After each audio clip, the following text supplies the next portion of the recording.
Sejarah tanggal 2 November disebut sebagai Hari Arwah. Dalam kekristenan Barat, dalam perayaan tahunan ini sekarang diperingati setiap tanggal 2 November dan terkait dengan Hari Raya Semua Orang Kudus tanggal 1 November. Dalam buku liturgi Gereja Katolik Barat atau Gereja Latin, hari perayaan ini disebut sebagai peringatan arwah semua orang beriman dan dirayakan setiap tahun pada tanggal 2 November. Pada hari tersebut umat Katolik berdoa bagi arwah orang yang telah meninggal dunia. Anglikanisme juga menggunakan sebutan yang serupa dengan Gereja Latin dan menjadikannya suatu perayaan fakultatif.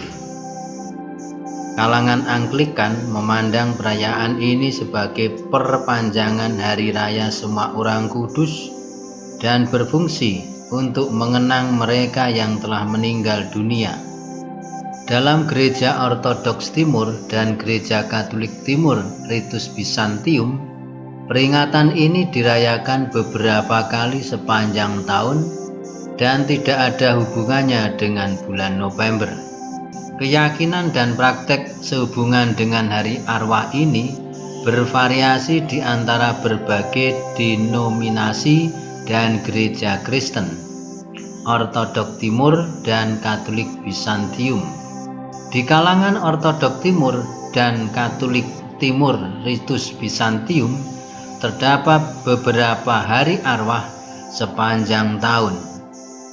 Sebagian besar jatuh pada hari Sabtu, karena Yesus dibaringkan di makam pada hari Sabtu Suci. Hari-hari peringatan ini disebut sebagai hari-hari Sabtu Jiwa.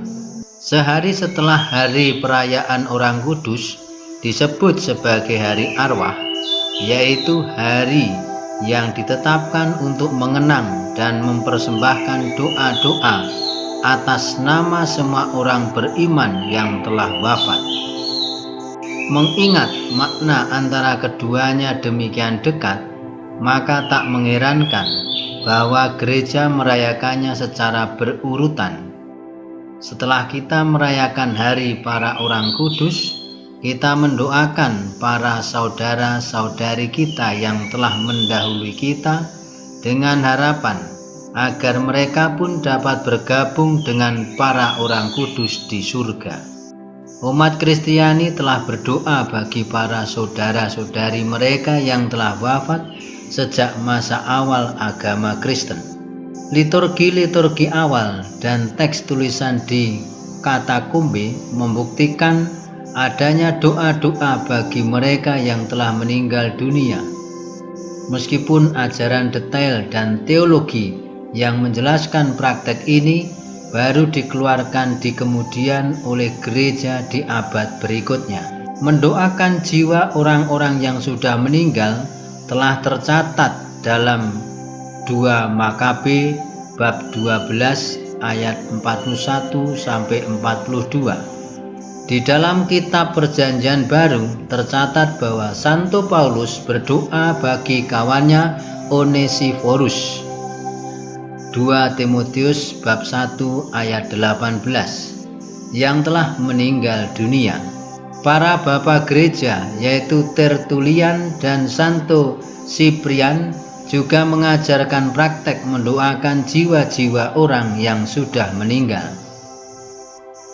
Hal ini menunjukkan bahwa jemaat Kristen perdana percaya bahwa doa-doa mereka dapat memberikan efek positif kepada jiwa-jiwa yang telah meninggal dunia.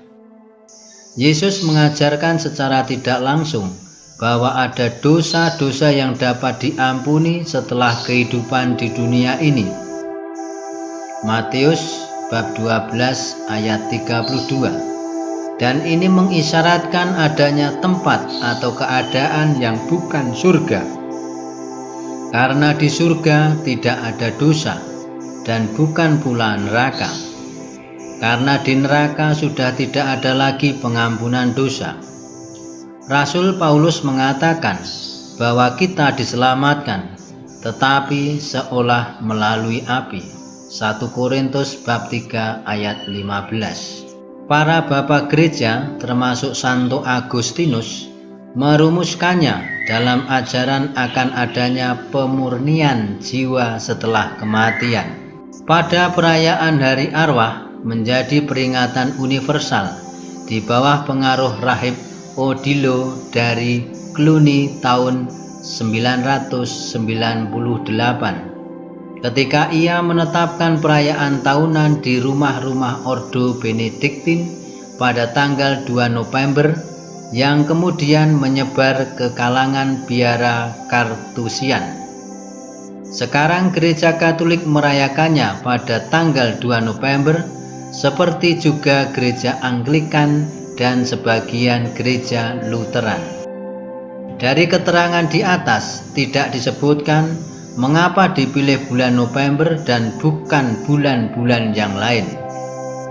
Namun jika kita melihat kepada kalender liturgi gereja, maka kita mengetahui bahwa bulan November merupakan akhir tahun liturgi.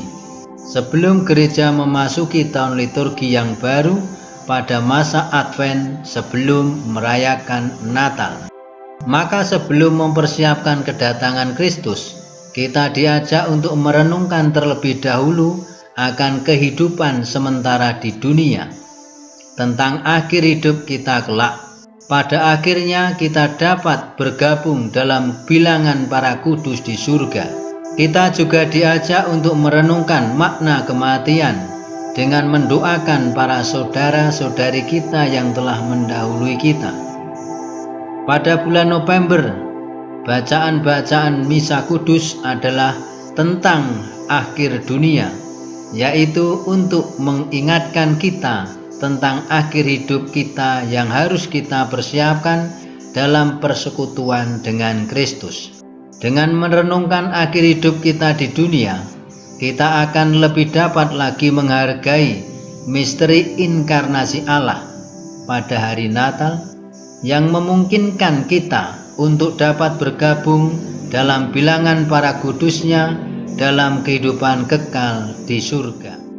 Bapa kami yang ada di surga, dimuliakanlah namamu, datanglah kerajaanmu, jadilah kehendak-mu di atas bumi seperti di dalam surga.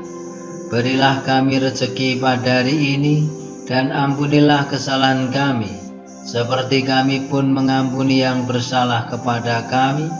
Dan janganlah masukkan kami ke dalam pencobaan, tetapi bebaskanlah kami dari yang jahat. Amin.